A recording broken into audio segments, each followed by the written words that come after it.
من الرحیم۔ یہ کہانی اللہ کے نبی حضرت یونس علیہ السلام کی ہے۔ اللہ نے آپ کو نینوا کے لوگوں کے پاس بھیجا تاکہ وہ صرف اللہ کی عبادت کریں۔ حضرت یونس علیہ السلام نے بہت سمجھایا مگر لوگ ایمان نہ لائے اور آپ کی دعوت کا مذاق الفاڑتی رہے۔ مایوس ہے کر حضرت یونس علیہ السلام بغیر اللہ کے حکم کے شہر چھوڑ کر چلے گئے۔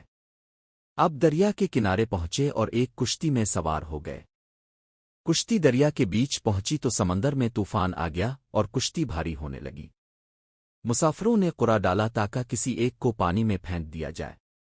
قرا 3 بار حضرت یونس علیہ السلام کے نام نکلا اور آپ کو سمندر میں ڈال دیا گیا۔ اللہ کے حکم سے ایک بڑی مچھلی آئی اور حضرت یونس علیہ السلام کو زندہ نگل گئی۔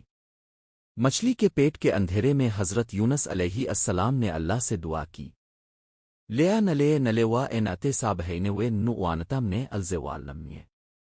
اللہ نے ان کی دعا قبول فرمائی اور مچھلی کو حکم دیا کہ انہیں ساحل پر الفاگل دے۔ حضرت یونس علیہ السلام سلامت خشکی پر آ گئے۔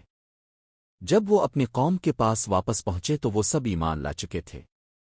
یہ واقعہ ہمیں سکھاتا ہے کہ اللہ کی رحمت بہت بڑی ہے اور توبہ کرنے والے کو اللہ کبھی تنہا نہیں چھوڑتا۔